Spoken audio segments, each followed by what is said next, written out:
So if we look at antimicrobial resistance over time, so these are antimicrobial resistance genes. And so this doesn't necessarily mean that the bacteria are utilizing these genes, but it means that there's tools in order for antimicrobial resistance to develop in the future or are currently happening.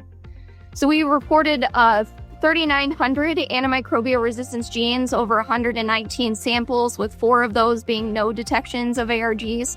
And then uniquely, we had 184 specific unique antimicrobial resistance genes, so quite a lot of diversity within those reported.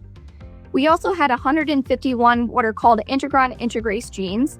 And so these are commonly associated with multiple drug resistance. So these Integron genes can carry multiple antimicrobial resistance genes and cause further spread of antimicrobial resistance. And so when we break this down by drug class, we can see that aminoglycosides were the largest component or most frequently reported.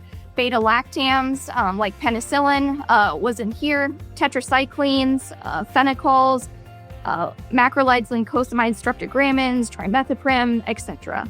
And so you can see that we had associated resistance with 14 different drug classes, and some of those being both important to pigs and also to humans as well.